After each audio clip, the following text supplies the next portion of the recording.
Chapter 9. Sometimes you do not expect to feel better, but then you just do. It is an amazing thing how the human being person recovers from disappointment and dreadful happenings. And this is because of the human brain and due to it being a mysterious thing. I heard a man on television say that the human brain is more complicated than an actual computer, which I doubt sometimes, and so would you if you had met Robert Granger. The man said, "The brain is an incredible, ingenious thing. And this is true. It is incomprehensible, very difficult to understand almost. How it can feel sad one minute and hopeful the next." And how does it think of all kinds of things at once? The memory is the strangest thing of all, and I am not sure how it works. Sometimes it is utterly a blank. And why it chooses to remember things like we had sausages last Thursday, but it cannot remember the 8 times table is a mystery. My memory would rather remind me about how Mrs. Wilburton had spinach stuck on her tooth, and how I tripped over in front of my whole class last week, and some people probably got to see my underwear, which, to be actually honest, I would rather forget. At drama workshop, Zarina says, all the stuff you think of as useless information can be quite useful for your acting, and that, darling, tripping over in front of everybody could turn out to be quite a good thing in the end. She says you must use those experiences. They are food for acting. They nourish your craft. Write them down.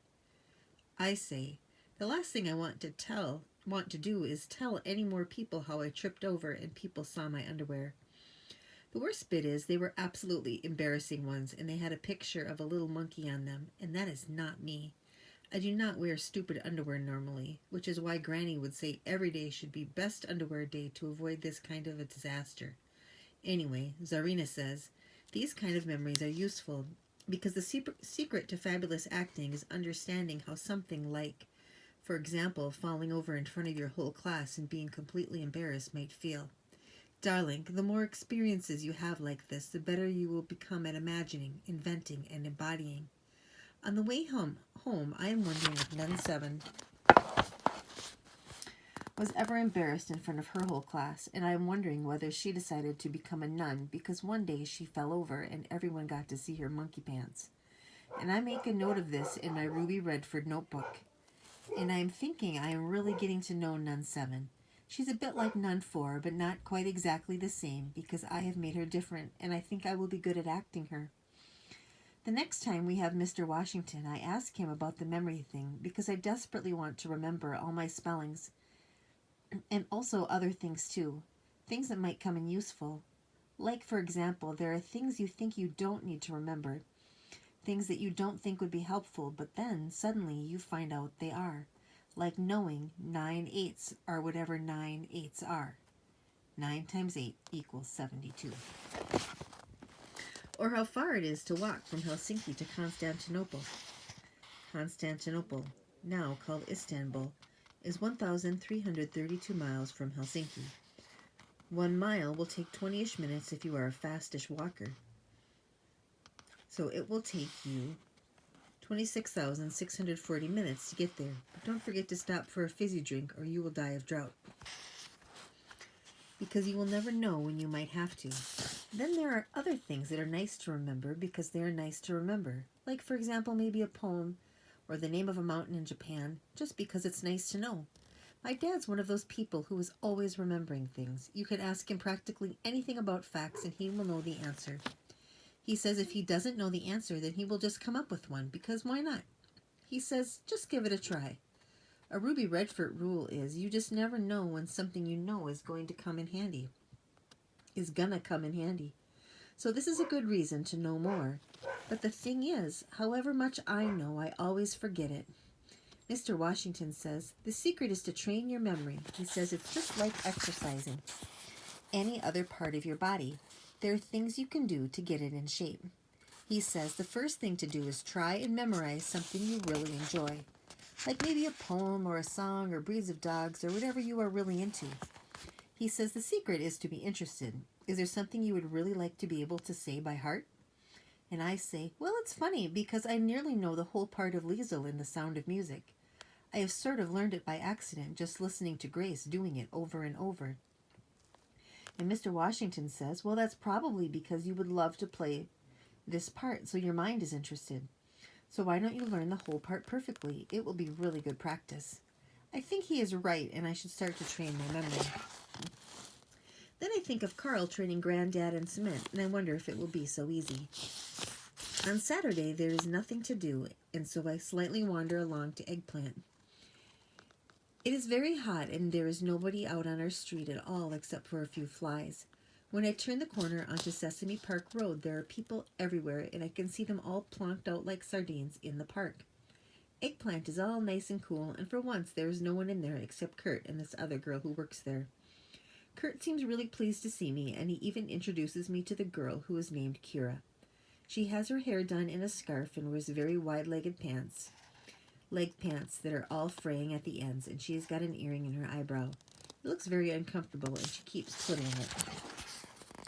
She and Kurt are in the kind of mood where everything each other says is funny, and they keep chasing each other around the shop, trying to stick price labels onto the other one's pants. When they have stopped doing this, Kurt says, "What's going on in our street?" And I say, "Just a few flies buzzing around." And Kira finds this very funny and says, "Wow, your sister is funny, man." I think she is from New York. And she gives me a juice that is not a juice, really more like yellow water, and it tastes slightly of the shop. Kira says, "It's got lots of Chinese herbs in it, and it is good if you are detoxing." Detoxing. Treatment to help your body get rid of nasty bits and bobs that it would be better off without. I say, I'm not sure if I am detoxing because I don't even know what detoxing is. But I drink it anyway, even though it is the color of pee. I make a note in my Ruby notebook to look up the word detoxing in my dictionary when I get home. We are all having a very nice time chatting, and I am allowed to sit on the shop assistant's stool, which I have always wanted to do because it is very high. And they give me one of the Eggplant t-shirts to wear, so I actually sort of look like I am a short person who works in the shop. Then suddenly, all these girls come in. They are all talking very fast and quite loudly, and they all giggle at the same time. And they ask if they can have freshly squeezed juices from the juice bar, but they don't ask Kira. They ask Kurt, and he goes a bit distracted. And Kira seems really fed up, and I give her this look where one of your eyebrows goes up, and she does it back. I get myself a pure fruit, nothing added popsicle, from the freezer and leave the money on the counter. And I say, "Bye, Kira, bye, Kurt," but he doesn't hear. Kira says, "See you around, kid," which is exactly the kind of thing Ruby Redford would say. I meander along the street, sucking my popsicle, which is the flavor of mango. I love mango. I love it so much I don't think I will ever go off it. Then who do I see but Carl Renbury? I shout out, "Hi, Carl," but he doesn't hear me, so I shout again and wave, and I cannot believe he doesn't hear that. So I run after him and grab him on the arm, and he says, "Leave me alone, would you?" And he is still walking, and I say, "Carl, it's me, Clarice Bean." He says, "So?" And I am amazed that he would be like that, and I say, "I thought we were friends." And he says, "Yeah? Well, you thought wrong." And I stand there like a fish with my mouth open. And I watch him walk off, and then I trip on the pavement and drop my popsicle, and my toe is bleeding because I am wearing flip-flops, and Mom says, "Never ever run in flip-flops." And she is right. It hurts, but I hardly feel it because I am so completely astounded. And I watch my popsicle melting into the pavement. And it doesn't take long, and all of these ants appear from nowhere and start using the juice like a paddling pool. And I don't look up because I don't want to start crying, so I just stare and stare at the ants swimming in the popsicle juice. And they look like they are having fun. Then all of a sudden, I am picked up off my feet, and I am flung in the air, and I know who it is. Of course, because he never just says hello or anything normal. The only person he doesn't pick up and fling in the air is my dad, because he wouldn't like it, and Granddad, because he is too fragile and might break a hip. And I say, "Uncle Ted, put me down." But I don't mean it, and we both know it. And Uncle Ted says, "It's not that sort of day. It's not the sort of day for standing looking at ants, you know." And I say, "I know that." And he says, "Well, good. Let's go to the movies then." So we do go to the movies, and we have a really good time. And it's nice and cool in there and nearly empty. And the movie is about a lost fish whose dad is trying to find him, and it's quite good, even though you do know what's going to happen in the end. Makes me think of Carl, though, because it is a strange thing that his dad is not coming to look for him. But however worried I am feeling about Carl Renberry and him saying we are not friends anymore, it all goes away slightly when I am with Uncle Ted. You see, if Uncle Ted can't make you laugh, no one can. But after he is gone and I am home, I start to think about Carl again and what he said, and it makes me feel sick inside. And when Dad says, supper time, I am not hungry.